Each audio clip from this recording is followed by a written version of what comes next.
Alhamdulillah beliau sudah membersamai kita pada pagi ini yang nanti akan menyampaikan tema yang sudah dijadwalkan pada pagi hari ini. Tanpa berlama-lama, mari kita dengarkan kajian beliau. Kita awali dulu dengan bacaan basmalah bersama-sama. Bismillahirrahmanirrahim. Kepada Ustadz Budi Jaya Putra, waktu dan tempat kami persilakan. Monggo Ustadz. Assalamualaikum warahmatullahi wabarakatuh. Nah, Bapak Ibu sekalian, saya itu menyiapkan materi 10 halaman. Waktunya 40 menit. Sisanya pertanyaan. Nanti kalau belum selesai nggak usah nanya ya. Nah. Oke, baik. Tema kita ya, katanya semua doa itu dikabulkan. Tapi kok titik-titik gitu ya. Nah, titik-titiknya itulah yang nanti kita isi ya. Nah, ini saya lihat yang hadir ini banyak ibu-ibu. Dan inilah nuansanya Indonesia. Saya nggak tahu apakah banyaknya ibu-ibu ini karena poligami atau gimana. Jadi ini yang hadir bawa istrinya 4. Enggak. Atau yang hadir banyak jandanya. Atau banyak yang gadisnya. Tapi itulah Indonesia, bapak-bapak yang kalau ngaji mesti banyak ibu-ibu. Saya nggak tahu ibu-ibu hadir karena menghilangkan pekerjaan rumah atau bosan sama suami. Halo? Ini hadir pengajian bosan lihat wajah suami atau gimana? Oh, nuntut ilmu, Masya Allah. Suaminya nggak diajak? Oke, suaminya pada kerja. Ini luar biasa. Maka kalau kita mau demo itu ibu-ibu, wah sudah cukup itu ya. Oke, siap ngaji ibu-ibu? Siap Bu? Siap ya. Kita akan berbicara tentang doa. Ya, doa itu kalau secara bahasa dari bahasa Arab artinya da'a. Artinya adalah memanggil, menyeru, meminta dan memohon. Ya, memohon kepada siapa? Kalau kita sebagai manusia tentunya mohon kepada Allah Subhanahu wa taala. Itu namanya doa. Ya. Kenapa kok kita berdoa? Tujuannya apa? Nah, ini yang menjadi pertanyaan. Tujuannya yang pertama, nah, untuk apa? Di mana manusia itu sesungguhnya makhluk yang lemah. Maka kita butuh yang namanya support. Support dari siapa Bapak-bapak? Dari Allah. Ini wajah-wajah bapak-bapak ini kayak beban pikiran semua ini. Ya makanya doa sama Allah agar supaya ibunya lemah lembut. Ya Pak. Jangan-jangan bapak yang hadir ini sama ibu-ibu menghindarin istri di rumah. Ya. Ibu-ibu sama berdoa sama Allah karena lemah, karena menghadapi suami. Ya. Jadi kita tuh memang lemah, maka kita butuh support. Nah, itu. Kemudian perlu juga diketahui tadi dibaca surat Al-Ghafir. Surat Al-Ghafir itu sama juga nama lainnya Al-Mu'minun, ya, Al-Mu'min, mohon maaf. Nah, itu kalau tadi sudah dibacakan itu luar biasa sekali. Kalau jenengan mencermati, ya. Kenapa? Nah, kita lihat lagi ayat 60 ya. A'udzubillahi minasyaitonirrajim. Innalladzina yastakbiruna an ibadati sayadkhuluna jahannama dakhirin. Sesungguhnya orang-orang yang menyombongkan diri dari menyembahku akan masuk neraka jahanam dalam keadaan hina dina. Nah, para ulama tafsir itu menerjemahkan ya, ibadati bukan hanya sholat, tapi juga termasuk berdoa. Maka orang-orang yang tidak mau berdoa dianggap sombong dan mesti masuk neraka. Dia tidak mau minta sama Allah, mintanya sama siapa? Pohon, Hercules, ya, pinjol, judi online. Nah, padahal disuruh minta sama siapa? Allah. Ibu-ibu kalau butuh uang minta sama siapa? Sama siapa Bu? Minta sama Allah dulu baru suami. Itu urutan yang benar. Sehingga kalau nggak dikasih suami nggak apa-apa, ada Allah. Halo Bu? Halo? Kok langsung terdiam ini? Nah, jadi nanti kalau minta pertama kali sama siapa? Allah, baru sama suami. Kalau nggak dikasih nggak apa-apa, yang penting punya Allah. Siap Bu? Ya. Ya. Bapak juga. Ya, kalau lagi kepengen sama ibu, minta sama siapa duluan? Allah. Kalau nggak dikasih, nggak apa-apa, ada Allah. Nah, itu begitu. Ya, ini betul Bapak Ibu. Ya. Lah kenapa kok bisa? Ya, ibadat tadi dimaknai doa? Karena Nabi sendiri menggunakan kata doa itu. Ya, ad-du'a'u huwal ibadah. Nah, ini hadis. Maka doa itu ibadah. Maka ibadah dalam ayat itu pun bermakna doa. Jadi kalau orang yang malas berdoa itu siap-siap itu mesti masuk neraka. Ayo, siapa yang hari ini sudah berdoa? Sudah? Sudah. Cirinya sholat subuh, karena sholat itu isinya doa semua, kecuali yang menghayal. Ya, sambil sholat mikirin yang lain. Ya. Nah itu ya.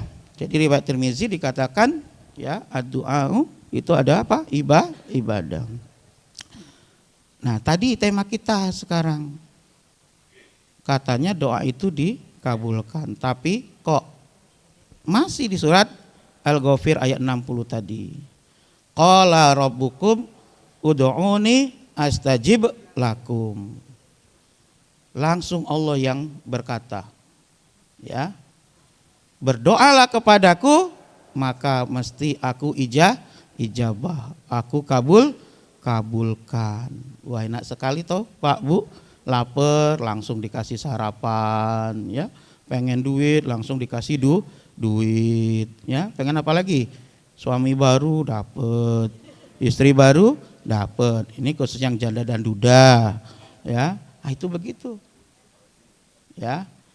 Doa itu luar biasa sekali. Kalau butuh minta. Nah, ini semoga saya nggak riak ya Bapak Ibu. Saya itu baru pulang umroh. Ya. Hari Kamis subuh orang itu kan biasanya kalau nangis dalam sholat saat kapan? Sujud. Ya kan? Nah, saya tuh nangisnya saat ruku terakhir. Saat ruku saya tuh nangis. Kenapa? Rindu banget ketemu Rasulullah.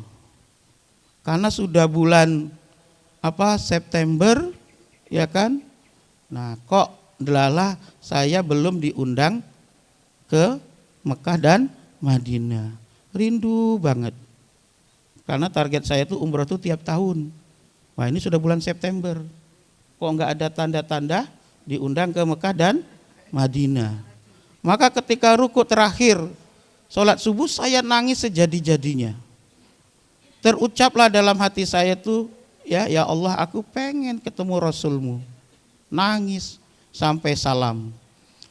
Biasanya habis sholat tadarus saya langsung masuk kamar sambil nangis dan tertidur. Bangun-bangun siang karena lapar. Bangunnya tuh karena lapar. Akhirnya dibangun istri, wah kebetulan lapar. Terus diajak ke meja makan, disiapin makan. Terus saya bilang, Mi tolong diambilkan HP papi. Nah, ini saya mohon maaf, saya dipanggil papi ya, enggak abi ya. Jadi nanti jangan ke Ustadz kok enggak panggil abi, saya dipanggilnya papi ya. Nah, diambilkan HP, saya cek kok ada WA, ya, WA Japri, Ustadz berangkat umroh 3 orang. Wah, langsung gas ya, langsung diurus. Saya tanya, sudah urusannya gimana? Kita semua yang urus. Dan alhamdulillah akhirnya saya hari Seninnya itu langsung berangkat sama istri dan anak. Itu kan apa? Doa. Nah ini Bapak Ibu ya. Jadi kalau punya keinginan sesuatu berdoalah. Iya. Orang heboh, nggak ada cerita, nggak dapat, tiba-tiba Senin berangkat. Ya kenapa? Ya karena dapat izin dari Allah hari Kamis. Kamis, Jumat, Sabtu, Minggu, Senin berangkat. Maka banyak orang tidak tahu. Resepnya apa? Doa. Minta sama Allah. Enggak usah minta pada yang lain. Nah, mesti dikasih. Jadi saya itu termasuk orang yang manja kalau sama Allah, Bapak Ibu. Iya, saya manja banget. Saya tipe orang yang tidak suka minta sama manusia, karena manusia itu mesti mengecewakan. Sama istri saja saya nggak minta-minta. 10 tahun pernikahan, saya nggak pernah minta dimasakkan apa. Iya, boleh tanya sama istri saya. Sampai istri saya bilang, Mas, Mbok Yau ngomong pengen apa? Enggak, kamu masak apa saja silakan, asal jangan diracun. Iya, betul Bapak Ibu. Apa yang saya lakukan? Minta aja dalam hati, ya Allah pengen nasi urap. Iya kan, nasi urap itu kan biasanya ada urap, ikan asinnya, telur rebus separuh, ya kan, kerupuk merah. Itu kalau di Prabu Muli itu gitu, pengen banget rindu masakan kayak gitu. Tapi nggak bilang sama istri. Habis zuhur ada janji ketemu teman. Sampai di rumah teman, ibunya bilang, nah Mas Budi datang, kebetulan ibu masak nasi urap. Ya Allah, bahagia sekali Pak. Iya, doa saja ya. Bahkan saya pernah terzolimi Bapak Ibu. Apa? Beli air galon 2. Saya minta bantu sama penjual itu, ya kan? Bukannya nolong malah dimarahin saya. Dimarahin, Ustadz lo dimarahin, tukang air mineral itu, ya kan? Oh ya sudah, saya diam aja. Tapi karena dia marah, mungkin dia punya masalah dengan orang lain. Pas lihat wajah saya mungkin dia enak ya, langsung marahlah dia sama saya itu. Dan banyak yang lihat, waduh Ustadz Budi dimarahin, saya diam aja, ya kan? Saya diam terus pulang. Tanya saya, kok lama Mas? Enggak apa-apa. Ada apa? Enggak apa-apa. Tapi dalam hati saya, ya Allah, saya enggak mungkin balas, Engkau yang Maha Adil. Besok paginya saya didatangi orang. Ustadz Budi doa apa? Doa apa? Ustadz kemarin kan dimarahin warung itu kan. Loh kok kamu tahu? Saya ada di situ Ustadz. Ustadz enggak lihat saya. Terus masalahnya apa? Semalam warung itu dirampok Ustadz, habis. Itu begitu ya. Tapi saya enggak pernah berdoa, Ustadz. Saya enggak berdoa biar dia dirampok ya. Itu begitu. Tapi saya cuma minta keadilan saja. Mungkin dosa dia marahin saya itu senilai harga barang tokonya ya. Itu gitu ya. Itu Ibu ya. Oke. Wah, wali santri. Ya karena gurunya jenengan Ustadz. Insyaallah Ustadz Syakir. Itu. Jadi doa itu sangat penting. Ya. Saya kalau di kantor ditanya, Ustadz Budi nih belum pernah mesen, kita mau makan apa nih rapat? Silakan saja kalian yang mesan, saya nggak perlu. Karena prinsip saya nanti kalau nggak sesuai pesanan kecewa. Iya, apapun saya makan kecuali racun, ya, dan yang tidak halal. Nah ini Bapak Ibu. Dan saya pun selalu berdoa, ya Allah jangan sampai masuk ke dalam tubuhku ada makanan yang tidak halalan toyibah. Makanya biasanya saya kalau pergi kemana makan itu kok nggak toyib, mesti saya muntah. Saya muntah itu. Alhamdulillah. Gak usah serius amat Bapak Ibu, lihat saya biasa aja. Ya, biasa aja. Ya. Ya. Oke, baik. Kita lanjutkan ya. Oke. Nah, pertanyaannya, kami ini sering berdoa tapi kok kami nggak pernah langsung dikabulkan. Nah, itu kan pertanyaannya Bapak Ibu. Saya kira mayoritas di sini begitu ya. Makanya yang datang Masya Allah banyak sekali ini ya. Doanya banyak nggak dikabulkan. Oke, baik. Tolong saya diingatkan waktu. Kalau saya ngomong tuh nggak ingat waktu ya. Saya nanti jam 8 ngisi pengajian di PP Cik di Tiro. Jadi diingatkan ya. Nanti angkat tangan saja kalau ada yang nggak kuat.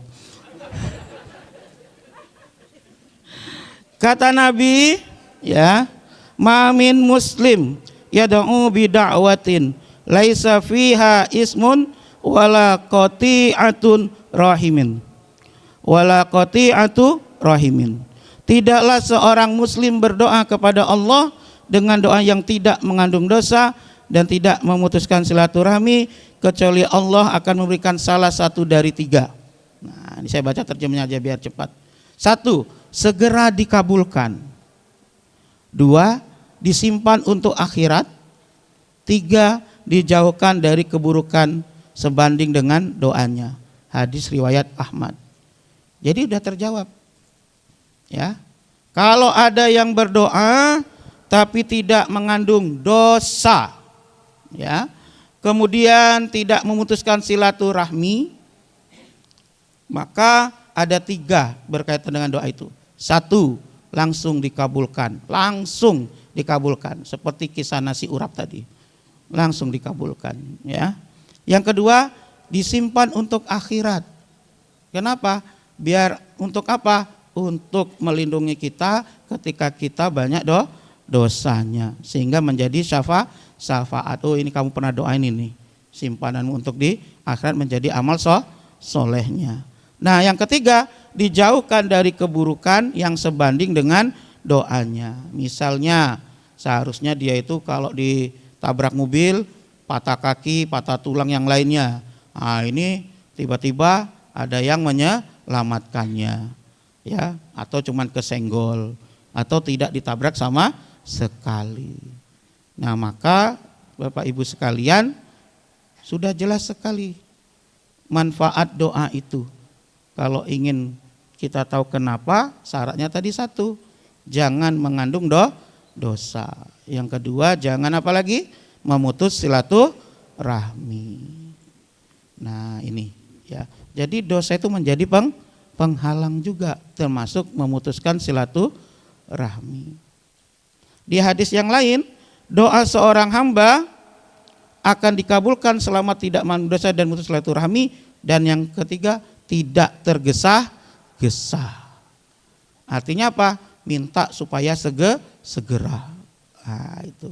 Jangan tergesa-gesa. Ya Allah, berilah aku istri yang cantik kalau Engkau mau. Ya Allah, kasihlah aku rezeki yang melimpah kalau Engkau mau memberi. Jangan tergesa-gesa. Segera ya Allah, saat ini juga. Wah, maksa. Ya. Kalau enggak dikabulkan aku akan murtad. Waduh, tambah lagi itu, ya. Jangan tergesa-gesa, ya, Bapak Ibu. Nah, jadi itu penyebabnya. Kenapa kok doa kita itu tidak segera terkabulkan. Kemudian ada hadis lagi yang panjang. Nabi menceritakan ada orang, ya, pakaiannya lusuh, rambutnya berdebu seperti orang dalam perjalanan jauh, ya, bajunya kotor, lalu dia mengangkat tangan tinggi-tinggi, ya Robbi, ya Robbi, ya Robbi. Masya Allah, saking pengennya doanya didengar. Tetapi apa kata Nabi? Yang dia makan haram, yang dia pakai haram, semua yang dia gunakan haram, maka mana mungkin Allah akan mengabulkannya. Jadi resepnya sudah ampuh. Kalau ingin doa itu makbul, hindarkan segala sesuatu yang haram dan yang mengandung dosa. Mesti cepat terkabul. Maka tidak ada orang itu yang sakti, itu enggak ada. Yang ada hanya doa yang mudah kabul atau makbul. Maka di sini sebagai evaluasi kita, ya, evaluasi kita ketika doa kita kok sangat sulit terkabul, evaluasi, ada enggak dosa yang kita lakukan, baik dosa yang berhubungan dengan Allah maupun berhubungan dengan manusia. Maka dosa itu sangat mudah dan amal baik pun sangat mudah. Ibu-ibu lihat saya, kok ustadznya gendut, dosa. Iya, iya kan, mudah kan, mudah sekali. Ustadz ini materinya kok nyindir saya, dosa. Nah, itu jadi dosa itu sangat mudah sekali, ya. Dosa mata apalagi paling cepat. Ada orang datang, ya, pakai gelang emas banyak, kayak toko emas. Ada lagi yang bilang mesti imitasi, itu dosa, Bu. Halo, Bu, ada orangnya hadir. Hati-hati, lisan kita mulai dari mata ke lisan cepat banget. Iya, Orang yang pinter itu apalagi kalau nggak siap-siap, ya orang yang alim itu, wah dia cepat sekali berdosa, merasa paling pintar, ya kan? Wah ini salah ustadznya nih, ya nggak begitu maksudnya. Wah itu udah hati-hati para ulama, cepat juga berdosa itu, ya. Nah itu, wah ustadznya masih muda ini, ilmunya belum seberapa, itu sombong itu. Wah langsung tersinggung semua kan orang, kok saya ya? Nah, itu hati-hati. Ya, paham Bapak Ibu? Berarti udah selesai kalau udah paham. Lanjut. Selain kita tahu tadi penyebab kenapa kok doa kita tidak langsung dikabulkan oleh Allah, jangan ada dosa, ya, jangan memutus silaturahmi. Kemudian apa yang ketiga? Jangan memakan tergesa-gesa. Yang keempat apa? Jangan melakukan sesuatu yang haram. Ada juga yang perlu kita ketahui. Kita juga harus tahu waktu-waktu yang mustajab. Ini penting. Sehingga doa kita tuh tersampaikan cepat nyampainya karena waktunya mustajab. Misal ya di waktu sepertiga malam. Itu hadisnya di Bukhari dan Muslim. Ya di mana yanzilu rabbuna tabarakallahu wa ta'ala ya kullalailatin ilas sama'id dunya. Allah itu turun setiap malam ke langit dunia. Ya. Lalu berkata, ya ini termasuk hadis qudsi. Man yad'uni fa astajiba lahu. Siapa yang berdoa kepadaku, meminta kepadaku, maka akan aku kabulkan. Maka dibiasakan sepertiga malam bangun. Iya. Untuk apa? Berdoa. Kalau mampu sholat lail. Ya, 21. 2 lail 1 witir. Gak usah banyak-banyak, yang penting rutin. 21 saja. Bukan 21. 2 lail 1 witir. Nah, itu begitu. Lalu perbanyak doa. Nah, itu. Minta apa saja. Sebanyak-banyaknya. Bila perlu bawa catatan 10 lembar. Oh, dibaca semua itu. Allah enggak akan pernah nolak semua permintaan kita. Kalau sama manusia sekali 2 kali masih, ketiga kali ditolak. Tapi kalau sama Allah semuanya. Maka kadang saya itu Ustaz Syakir dibilang bukan orang Muhammadiyah. Kenapa? Doanya lama. Oh, saya tersinggung itu. Ya. Kenapa? Seolah-olah orang Muhammadiyah enggak pandai berdoa. Ya. Doanya lama. Kenapa? Ya kebetulan sama Allah minta yang banyak-banyak kok. Ya, jangan cuma Robbana Atina. Kalau Robbana Atina cuma standarisasi bisa makan minum. Ya, nggak bisa umroh tiap tahun. Halo? Halo? Ini tersinggung atau apa ini? Ya. Nah, ini penting. Kalau sama Allah tuh harus manja.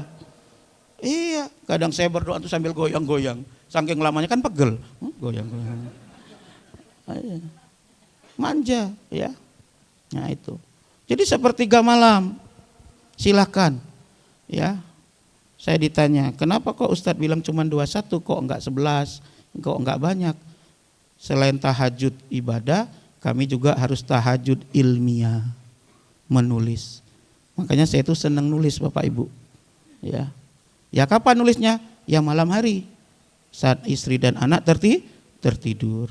Karena kalau tidak nggak bisa nulis, anak ngajak main terus. Kalau nggak anak istri. Nah, itu jadi kita harus cari waktu, ya. Oke, baik.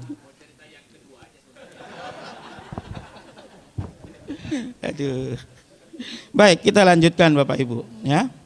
Yang kedua apa? Saat berbuka puasa. Nah, ini saat buka puasa. Ya ini saya kira materi ini sudah biasa kita dengar ya. Nah itu kata Nabi riwayat Tirmizi, salah satun la turaddu da'watuhum, ada 3 doa yang tidak tertolak Yang pertama Pak, as-shaimu hatta yuftiro. Orang yang berpuasa hingga dia berbuka. Wal imamul adil, dan imam yang adil. Wa da'watul mazlumi, dan doa orang yang terzolimi. Nah, ini ada 3 dalam hadis ini. Yang pertama adalah doa orang yang berpuasa hingga dia berbuka. Maka Bapak Ibu jemaah semua yang hadir, kalau sedang berpuasa perbanyaklah berdoa. Ada waktu senggang doa, ada waktu senggang doa. Sehingga apa? Masya Allah, hidupnya terfasilitasi oleh Allah dengan luar biasa. Kalau orang hidupnya itu harus kerja keras, dia santai. Semuanya ada. Nah itu. Masih ada yang berpuasa? Yang suka puasa? Sunnah? Nah, silakan. Yang puasa sunnah Senin Kemis ya, dan yang lainnya. Ya. Kemudian orang yang imam yang adil. Ya, kemudian orang yang terzolimi. Hati-hati dengan orang yang terzolimi Bapak Ibu. Maka kita ketika bertingkah laku, bermuamalah, jangan sampai ada orang yang terzolimi. Sehingga doanya makbul, itu bisa kena kita. Iya, ya. Itu. Kalau marah ya hati-hati, jangan sampai orang terzolimi. Saya itu ada teman itu, mohon maaf, udah nikah lama, terus dia belum punya anak. Ketemu saya, gimana kabarnya Mas Rudi? Alhamdulillah. Kamu gimana? Alhamdulillah. Mas tolong doa Mas, saya sampai sekarang belum punya keturunan. Lah saya kan orangnya cerdas ya, langsung mengingat masa lalu. Teringatlah saya perilaku dia kepada salah satu guru. Bayangkan sudah lama, langsung mungkin ini berkah dia ketemu saya. Lah saya langsung ingat perilaku dia. Coba kamu temuin ibu ini. Loh itu kan guru kita Mas. Betul. Temui ibu ini, kamu minta maaf. Dulu di kelas kamu pernah membentak dia. Siapa tahu dia merasa terzolimi dan kamu kena akibat itu. Kok Mas bisa ingat? Ya enggak tahu, ini ingat aja. Akhirnya dia pulang, cari gurunya, ketemu. Tapi sudah pindah kota, dia cari informasi. Ketemu gurunya, minta maaf. Seminggu dari itu istrinya hamil. Ah, itu gitu. Ya. Tapi bukan berarti saya wali lalu ke rumah saya semua ya. Jangan. Ya. Kita lanjut. Kemudian ketika malam Lailatul Qadar, ya. Itu bisa kita lihat di surah Al-Qadar ayat 3 yang kita sudah hafal ya, bahwa malam Lailatul Qadar itu khairum min alfi syahr. Malam yang lebih baik dari 1000 bulan.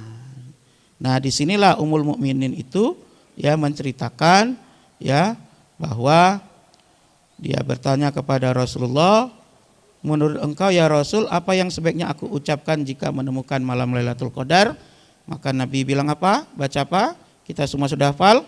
Allahumma innaka afuwun tuhibbul afwa fa'fu anni. Nah itu 10 malam terakhir kita baca itu terus. Maka terkadang di masjid-masjid itu dibaca bareng-bareng. Ada yang sendiri-sendiri. Supaya apa? Supaya tidak terlewatkan ya doa itu. Selanjutnya adalah ketika azan berkumandang ya. Kata Nabi hadis riwayat Abu Daud, doa tidak tertolak pada 2 waktu. Ya, sintani la turaddan. Tidak akan tertolak ya dalam 2 waktu. Apa? Yang pertama adalah ketika azan berkumandang, dan yang kedua ketika saat perang berkecamuk. Ya. Nah, jadi ketika azan itu ya, yang pertama kita jawab, setelahnya kita baca doa sampai kapan? Iqomah. Nah, itu silakan ya, antara azan dan iqomah. Kalau tadi berbicara azan, kalau di riwayat Tirmizi berbicara ya antara azan dan iqomah, doa itu tidak tertolak. Selanjutnya kapan? Saat sujud. Ya. aqrabu ma yakunul abdu min rabbihi wa huwa sajidun fa aksiru ad-du'a. Seorang hamba berada paling dekat dengan Rabb-nya ialah ketika ia sedang bersujud, maka perbanyaklah berdoa ketika itu. Tapi kita majelis tarjih ketika ditanya doanya apakah bebas atau bagaimana, kita memilih memperbanyak doa ya bacaan sujud. Nah, bacaan sujud itu yang diperbanyak. Meskipun sebagian kelompok lain doa apa saja dibaca. Ya. Nah, itu. Kalau kita memilih doa yang saat bacaan sujud. Kemudian sebelum salam. Nah, ini juga jarang orang melakukan, ya. Sebelum salam. Qila ya Rasulullah ayu du'ai asma'. Ada yang bertanya, wahai Rasulullah, kapan doa kita didengar oleh Allah? Nah, beliau menjawab di akhir malam dan di akhir sholat, ya, di akhir malam dan di akhir sholat. Nah, sehingga Ibnu Qayyim itu mengatakan, ya, bahwa yang dimaksud itu akhir sholat wajib. Berarti saat kapan? Sebelum salam, saat tahiyat akhir. Maka kita ada doa tambahan, Allahumma inni a'udzubika min adzabi jahannam dan seterusnya. Kemudian ada Allahumma ini ala zikrika wa syukrika min husni ibadatik, dan doa-doa yang lain yang bersumber kepada Nabi. Nah, itu doa tambahan. Enggak dibaca enggak apa-apa, tapi kalau dibaca bagus. Ya. Kemudian di hari Jumat. Ini Bukhari dan Muslim. Ya, kata Nabi, hari Jumat, ya, di dalamnya terdapat waktu. Jika seorang muslim berdoa ketika itu pasti diberikan apa yang diminta.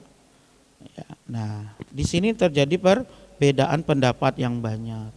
Ada dimulai ketika sejak imam naik ke atas mimbar, ada yang mengatakan antara khutbah dan sholat, khutbah pertama dan khutbah kedua, ya.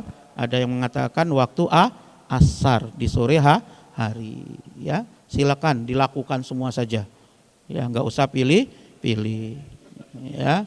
Tapi yang paling fatal itu bapak-bapak datang tuh nggak salah-salah, duluan cari senderan, imam naik mimbar, bangun-bangun amin. Nah, tolong bapak-bapak diperhatikan itu, ada masa yang mustajab itu waktunya, ya, minimal antara khutbah pertama dan khutbah kedua. Kalau yang tidur namanya Budi, pas amin bangun, ya. Nah, ini, ya. Sayangnya kita itu kan nggak boleh mengingatkan orang tidur, ya. Maka ketika Jumatan itu Ustaz Syakir lomba ngorok itu, ngak-ngok. Jadi takmir kalau mikrofonnya nggak bagus itu khutbah itu nggak terdengar, yang terdengar ngak-ngok, ya. Nah, itu. Maka ada caranya bapak-bapak biar nggak ngantuk. Satu, kalau bisa tidur dulu sebelum berangkat sholat Jumat. Iya, jangan bablas, ya, tidur dulu. Yang kedua apa? Jangan makan dulu sebelum datang ke masjid. Nah, jenengan makan dulu kenyang, masuk masjid asinan, dengerin khutbah yang nggak, suaranya nggak naik turun, sudah tidur nyenyak. Bangun-bangun amin, gitu. Nah, ini, ya, itu tekniknya yang diajarkan, ya. Jadi jangan makan, kalau enggak tidur dulu. Sebenarnya ada cara tidur yang sebentar namun sudah memenuhi rasa ngantuk. Karena ngantuk tuh enggak ada obatnya, Pak, kecuali tidur. Ya. Caranya apa? Nah, bisa pakai pulpen. Nyandar begini, pulpen dipegang. Nah, kalau kita tertidur, lama-lama pulpen kan jatuh. Cetik. Nah, kita bangun. Tidurnya kita sampai pulpen jatuh tadi itu udah cukup untuk menghilangkan rasa ngantuk. Itu metode, Pak, bisa digunakan. Tapi kalau bablas ya sudah. Ya kalau jenengan susah ya akan ganti gelas.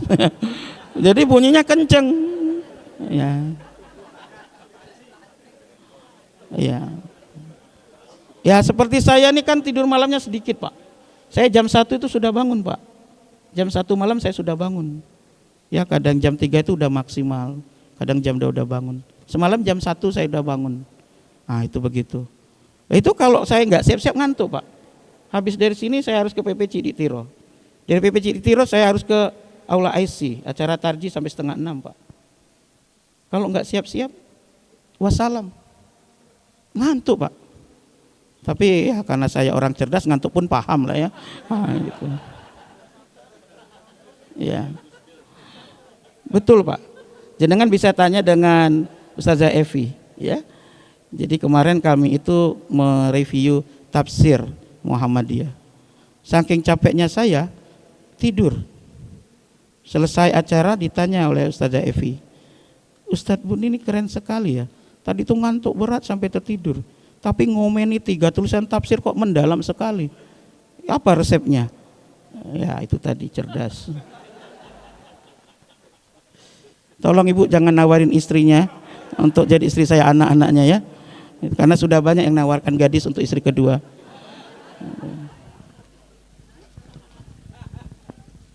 Kami orang Muhammadiyah tuh 1 aja udah cukup Bu. Kalau 2 dimarahi ibu Aisyah. Kemudian ketika turun hujan, nah kayak kemarin itu ya, turun hujan tuh berdoa.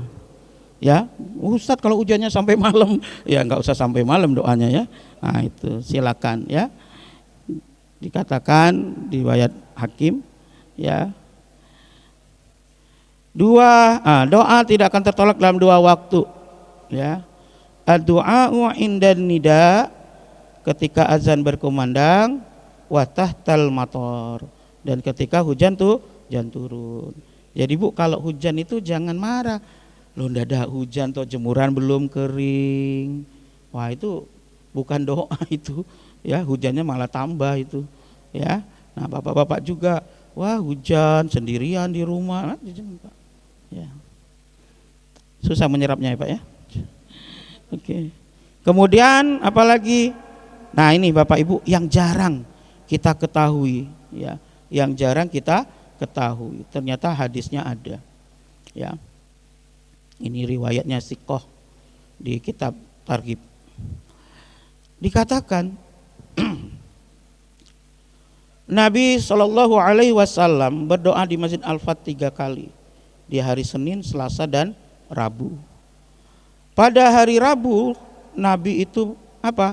Berdoa, dan dikatakan pada hari Rabu lah doanya dikabulkan, yaitu di antara 2 sholat. Nah ini terlihat dari wajah Rasul yang begitu gembira. Jabir berkata, tidaklah suatu perkara penting yang berat pada saya kecuali saya memilih waktu ini untuk berdoa, dan saya mendapati dikabulkan doa saya. Di riwayat lain dikatakan pada hari Rabu lah doanya dikabulkan, yaitu antara sholat zuhur dan asar, riwayat Ahmad. Bapak Ibu, Masya Allah, ini jarang kita ketahui. Kita tahunya kan doa itu Jumat ya, buka puasa. Nah ini hari Rabu. Jadi hari Rabu ditandain di alarm. Ya, karena masuk salah satu hadis Nabi. Ya, hari Rabu itu doa dikabulkan. Nah, silakan hari Rabu dicatat ya. Ya. Hari Rabu. Kalau kami hari Rabu tuh rapat terus itu, habis waktu. Ya, berdoanya apa? Biar cepat selesai rapatnya. Ketika hari Arafah, nah ini sudah biasa ya, 9 Zulhijjah ya. Khairud du'a yaumi Arafah. Doa yang terbaik adalah doa ketika hari Arafah. Nah, itu Bapak Ibu. Saya ketika tahun 2000, ini 25 ya, 25, 24, 23. Tahun 2023 itu tiba-tiba Ustadz Sayuti yang sekarang sekretaris PP itu ngirim foto dan ada tulisan salam dari Arafah.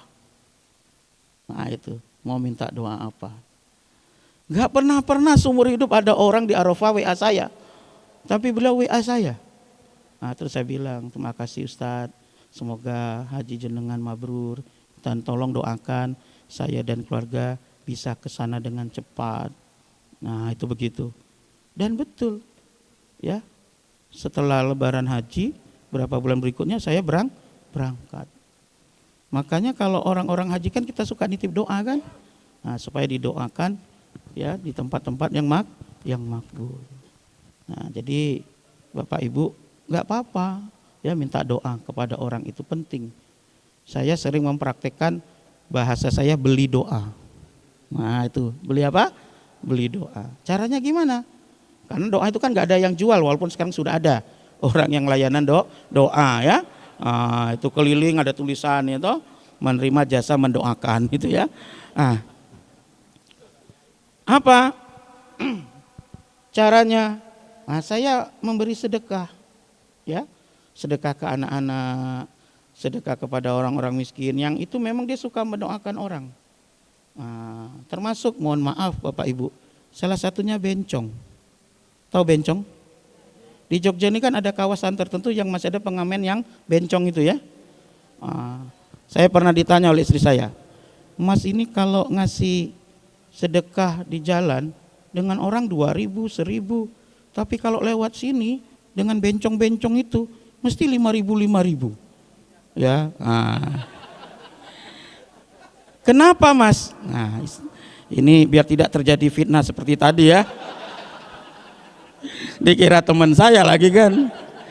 Saya itu orang baik dan mengamati Bapak Ibu. Sering kita kasih para pengemis itu paling cuma nunduk, terima kasih.